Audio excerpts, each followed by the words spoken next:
लगभग 200 वर्षों के ब्रिटिश हुकूमत के बाद हमारा देश 15 अगस्त 1947 को आज़ाद हुआ था और इस आज़ादी के लिए लाखों लोगों ने, लाखों महापुरुषों ने अपनी कुर्बानी दी थी, जिनमें से बहुतों का नाम हम जानते भी नहीं हैं। तो आज हम सब उन महापुरुषों को श्रद्धांजलि देते हुए अपना 74वां स्वतंत्रता दिवस मना रहे हैं। पूरा देश भी 74वां स्वतंत्रता दिवस मना रहा है। आज़ादी के 73 साल हो चुके हैं और 73 साल में हमने क्या क्या अचीव किया एज अ नेशन, आज के इस वीडियो में हम लोग डिस्कस करेंगे। और कहाँ कहाँ हमने थोड़ा कम अचीव किया या अंडर अचीव किया वो भी हम लोग समझेंगे। महापुरुषों ने जिस भारत का सपना देखा था, क्या हमने उस भारत को बनाया है, आज के इस वीडियो में हम लोग डिस्कस करेंगे। तो वीडियो स्टार्ट करने से पहले बता दूं, मेरा नाम है आकाश और आप देख रहे हैं बैकबेंचर्स गुरु। अगर आपने अभी तक चैनल सब्सक्राइब नहीं किया है तो सब्सक्राइब कर लीजिए और नोटिफिकेशन का बेल आइकन प्रेस कर लीजिए ऐसे ही एजुकेशनल वीडियोस के लिए। सबसे पहले आप सबों को स्वतंत्रता दिवस की बहुत बहुत शुभकामनाएं। और आज पूरा देश अपना 74th इंडिपेंडेंस डे मना रहा है। 74th यानी 73 साल हो गए आज़ादी को। 15 अगस्त 1947 को करीब 100 से 150 सालों के स्ट्रगल के बाद हमारा देश आज़ाद हुआ था और हमने ब्रिटिश हुकूमत को अपने देश से खदेड़ दिया था। तो ये दिन हर इंडियन के लिए, हर इंडियन जो कि बाहर भारत से रहता उनके लिए भी काफ़ी खास है। और थाउजेंड्स और लाखों लोगों ने अपनी ज़िंदगी कुर्बान कर दी इस आज़ादी को दिलाने के लिए। तो once again happy independence day. और हम लोगों ने क्या क्या अचीव किया है आज़ादी के इन 73 सालों में, सोशल, पॉलिटिकल और इकोनॉमिक 3 दृष्टिकोण हम लोग देखेंगे। आर्थिक, सामाजिक और राजनीतिक दृष्टिकोण से हम लोगों ने क्या वो आज़ादी पाई है।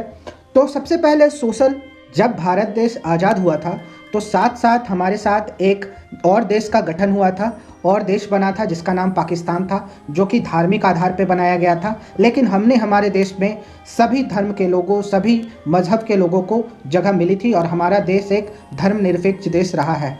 और हमने हर किसी को समान अधिकार दिए हैं, सामाजिक रूप से, आर्थिक रूप से और राजनीतिक रूप से। तो जब हमारा देश आज़ाद हुआ था तो संविधान के निर्माताओं ने ऐसा संविधान बनाया जिसमें मुख्य धारा में लाने के लिए कुछ लोगों को आरक्षण भी मिला है। क्या वो आरक्षण पंक्ति में खड़ा आखिरी व्यक्ति है, समाज की जो हायरार्की में लास्ट मैन है, उस तक पहुंच पाया है, या फिर आरक्षण एक पॉलिटिकल टूल के नाम तक सीमित हो गया है। सोशल दृष्टिकोण से हमने सबको एक साथ लेके इस देश में चला है, इसीलिए हमारा देश यूनिटी इन डाइवर्सिटी के लिए फेमस है। अनेकता में एकता हमारा देश का स्लोगन है। अनेक प्रकार की भाषाएं हैं, अनेक प्रकार के मजहब हैं, पंथ हैं, जाति है, तो सब लोग साथ मिलके हमने एक नए भारत का गठन किया है। लेकिन आज भी कुछ लोग समाज की मुख्य धारा में नहीं जुड़ पाए हैं और काफ़ी पिछड़े रह गए हैं। तो हमने 73 सालों में क्या कारण है कि वो आज भी पिछड़े हैं, इसका एनालिसिस करना चाहिए, इसके बारे में सोचना चाहिए कि आज़ादी के 73 साल के बाद भी समाज में कुछ लोग पिछड़े क्यों हैं, कुछ लोगों के साथ सामाजिक रूप से भेदभाव क्यों होता है। तो उसको ठीक करने के लिए आगे बढ़ते हुए हमें कदम उठाने चाहिए। राजनीतिक दृष्टिकोण से समाज में हर व्यक्ति को, जो भी 18 साल से ऊपर है देश में, उनको वोट देने का, मतदान करने का अधिकार है। हमें ये अधिकार इसलिए मिला है कि हम अपने रिप्रेजेंटेटिव को संसद में भेज सकें और हमारी एक पार्लियामेंट्री डेमोक्रेसी होने की वजह से सही चुनाव कर सके अपने प्रतिनिधि का। इंडिया में आप जानते हो कि वोटिंग परसेंटेज बहुत कम है। लोग मतदान के दिन वोट देने ज़्यादा से ज़्यादा संख्या में नहीं जाते हैं और दुनिया की सबसे बड़ी लोकतंत्र होने की वजह से हम लोगों को वोटिंग में बढ़ चढ़ के हिस्सा लेना चाहिए और वोटिंग में ज़्यादा से ज़्यादा पार्टिसिपेट करना चाहिए। तो ये थी राजनीतिक बात। अब बातें हैं आर्थिक बात। दुनिया की सबसे बड़ी अर्थव्यवस्था में 5वां स्थान भारत का है। 5th पोजीशन है इंडिया का in terms of nominal GDP. हमारी जीडीपी अराउंड 2.9 ट्रिलियन डॉलर्स के करीब है।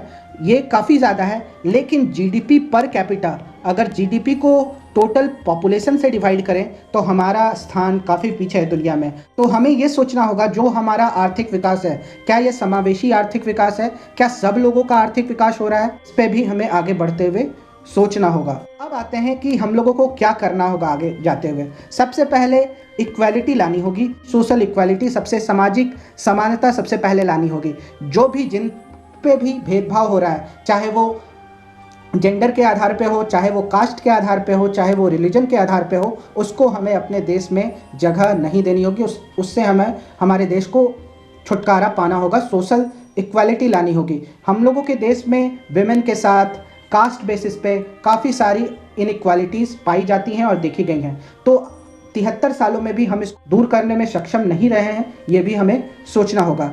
सोशल इक्वालिटी के बाद आर्थिक समानता लानी होगी। मैंने जैसा कि बताया कि इतनी बड़ी आर्थिक व्यवस्था होने के बावजूद हमारा जीडीपी पर कैपिटा इनकम काफ़ी कम है। बहुत लोग अपनी ज़िंदगी गरीबी रेखा के नीचे गुजारने के लिए मजबूर हैं। हालांकि हमने काफ़ी लोगों को गरीबी रेखा से ऊपर लेके गए हैं, पॉवर्टी लाइन से ऊपर लेके गए हैं, लेकिन अभी भी बहुत काम बाकी है। और रिसेंट जो घटनाएं हुई हैं, चाहे वो वैश्विक महामारी हो, उससे हमें देश को और आर्थिक स्थिति को पटरी पे जल्द से जल्द लाना होगा, नहीं तो देश में काफ़ी लोग बेरोजगार होते जा रहे हैं और आर्थिक स्थिति उनकी खराब होती जा रही है। तीसरा सबसे इम्पॉर्टेंट है, आज़ादी के इतने सालों के बाद भी हमने हेल्थ और एजुकेशन पे उतना काम नहीं किया जितना हमें करना चाहिए। दुनिया में सबसे ज़्यादा इंजीनियर्स और डॉक्टर्स भारत प्रोड्यूस करता है, लेकिन फिर भी उनका स्किल वो मैच नहीं कर पाता है जो भी इंडस्ट्रीज़ को चाहिए। हालांकि काफ़ी टॉप ब्रेन्स है दुनिया में जो कि भारतीय हैं। फॉर एग्जांपल गूगल के सीईओ सुंदर पिचाई, माइक्रोसॉफ्ट के सीईओ, एडोबी के सीईओ, लेकिन फिर भी ओवरऑल एज अ कंट्री हमें अभी और शिक्षा के क्षेत्र में काम करना होगा। और नई जो शिक्षा नीति आई है, मात्र ये तीसरी शिक्षा नीति है, नेशनल एजुकेशन पॉलिसी 2020, इसमें काफ़ी ज़्यादा संभावना है कि ये हमारी शिक्षा को दुनिया में सबसे आगे लेके जाएगी। और शिक्षा से ज़्यादा स्वास्थ्य महत्वपूर्ण है। आज भी हमारे देश में माल न्यूट्रिशन है, अंडर नरिश्ड बच्चे हैं, इन्फेंट मोर्टेलिटी रेट भी है। तो इसको हमें कम करना होगा और पोषण पे ज़्यादा ध्यान देना होगा। पोषण पे ध्यान देते हुए अपने हेल्थ इंफ्रास्ट्रक्चर को, जो सरकारी हेल्थ इंफ्रास्ट्रक्चर है, उसको बढ़ावा देना होगा। ठीक है, तो हेल्थ अगर एक देश हेल्दी रहेगा तभी वो दुनिया में टॉप महाशक्ति बन सकता है, सुपर पावर बन सकता है। और हमारा गोल हेल्थ में भी वही होना चाहिए और शिक्षा में भी वही होना चाहिए। काफ़ी सारे रिफॉर्म्स करने होंगे, police reforms, judicial reforms, political reforms. सबसे पहले राजनीतिक पार्टियों को अपने अंदर से रिफॉर्म्स लाना होगा।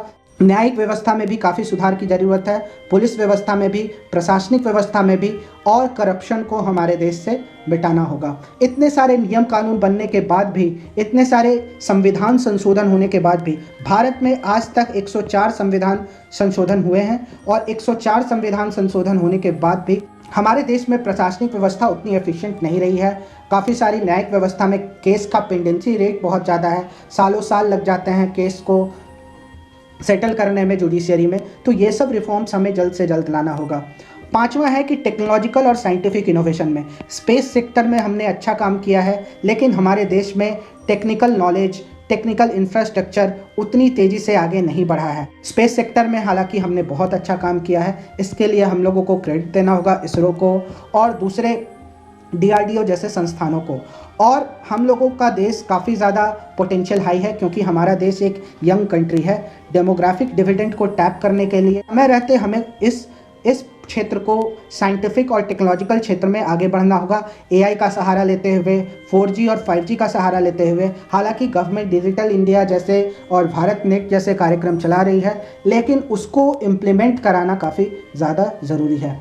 नेक्स्ट आते हैं, अभी सबसे बड़ी समस्या हर देश के सामने ये आने वाली है कि क्लाइमेट और इन्वायरमेंट, पर्यावरण काफ़ी तेज़ी से बदल रहा है। विकास जरूरी है, लेकिन विकास के साथ साथ हमें इन्वायरमेंट, पर्यावरण का भी ख्याल रखना होगा।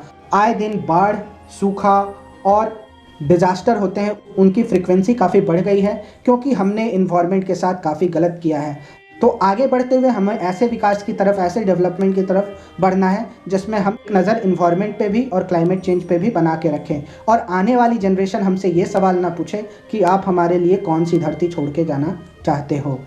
तो ये थी कुछ बातें जो हमें आगे बढ़ते हुए देश को आगे ले जाने के लिए काम आएंगी। अगर आपके दिमाग में भी कोई पॉइंट है तो कमेंट सेक्शन में बताइए कि देश को आगे बढ़ाने में के लिए कौन कौन सी चीज़ों की ज़रूरत होती है और किन बातों का ध्यान देश के लोगों को, देश की सरकार को रखना होगा।